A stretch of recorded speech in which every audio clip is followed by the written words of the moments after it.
Class 9 एक छोटी सी video के अंदर हम लोग कंप्लीट करेंगे हमारा पूरा का पूरा सर्कल, हर एक इंपॉर्टेंट कॉन्सेप्ट और हर एक इंपॉर्टेंट थ्योरम सब कुछ डिस्कस करेंगे। चलो शुरू करते हैं। फिक्स पॉइंट को कहा जाता है सेंटर और इस फिक्स पॉइंट से फिक्स डिस्टेंस को बोला जाता है रेडियस। और अगर कोई लाइन सर्कल पर दो जगह पे कट कर रही है उसे बोला जाता है कॉर्ड। लेकिन अगर कॉर्ड सेंटर से पास करने लग जाए तो उसे बोलते हैं डायमीटर। डायमीटर और रेडियस के बीच में संबंध क्या होता है? Diameter is equal to 2 times of radius. And also longest chord को ही डायमीटर बोला जाता है। अगर सर्कल के किसी भी हिस्से को आप लोग बाहर निकालते हो सर्कल से उसे बोला जाता है आर्क।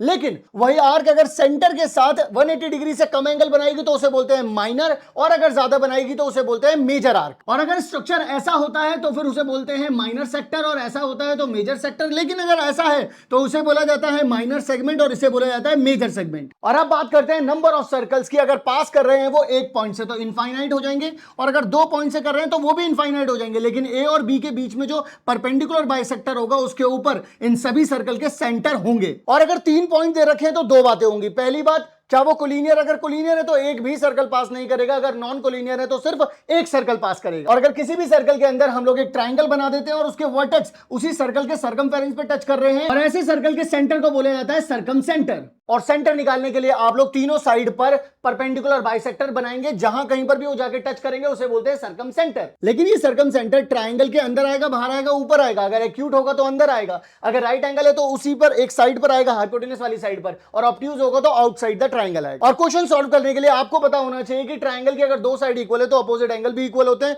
बिल्कुल इसी तरीके से अगर यहां पर सेंटर से अगर मैं 2 लाइन खींच दूं तो ये दोनों के दोनों रेडियस है, तो इसका मतलब ये दोनों के दोनों एंगल भी इक्वल होंगे। और अगर ये जो बीच में एंगल बन रहा है ये 60 डिग्री है तो ये वाला ट्रायंगल हो जाता है इक्विलेटरल ट्रायंगल, यानी सारे के सारे साइड इक्वल, सारे के सारे एंगल 60 डिग्री। और अगर सेंटर से कॉर्ड के ऊपर एक परपेंडिकुलर बाइसेक्टर आ जाए तो ये वाली साइड इस वाली साइड के इक्वल हो जाती है, दोनों के दोनों 90 डिग्री हो जाते हैं, ये दोनों के दोनों एंगल एक दूसरे के इक्वल हो जाते हैं। ये वाला ट्रायंगल और ये वाला ट्रायंगल दोनों के दोनों कॉन्ग्रुएंट भी होते हैं और राइट एंगल ट्रायंगल भी होते हैं। और अगर आप लोगों के पास 2 कॉर्ड सेम लेंथ की दे रखी होती है तो ये दोनों के दोनों एंगल भी एक दूसरे के इक्वल होते हैं। ये जो OQ है और ये जो OP है ये दोनों के दोनों लेंथ भी इक्वल होती है।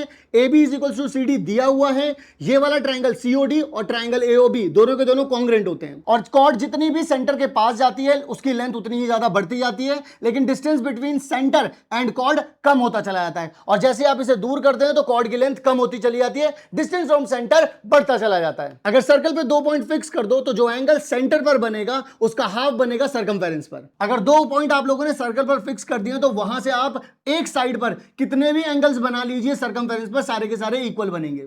अगर सर्कल के अंदर कोई एक ट्रायंगल बनाया जाए और उसकी एक साइड डायमीटर हो उस सर्कल की, तो यहां पर इस साइड के सामने वाला एंगल हमेशा 90 डिग्री होगा। एक सर्कल के ऊपर अगर पॉइंट्स दे दिए जाए तो उन्हें बोला जाता है कॉन्साइक्लिक पॉइंट। लेकिन अगर उन्हीं 4 पॉइंट्स को मिला करके एक क्वाड्रिलेटरल बनाया जाए तो उसे बोलते हैं साइक्लिक क्वाड्रिलेटरल। और साइक्लिक क्वाड्रिलेटरल के जो अपोजिट एंगल्स होते हैं उनका सम होता है 180 डिग्री। साथ ही में ये जो बाहर वाला एंगल है ये अपने जस्ट अपोजिट वाले एंगल के बराबर होता है। तो कैसा लगा ये रिवीजन कमेंट करके जरूर बताना। और अगर आप लोगों को ये हैंड रिटन नोट्स चाहिए तो अभी के अभी हमारे टेलीग्राम पर जाओ और वहां पर आपको इसकी PDF मिल जाएगी।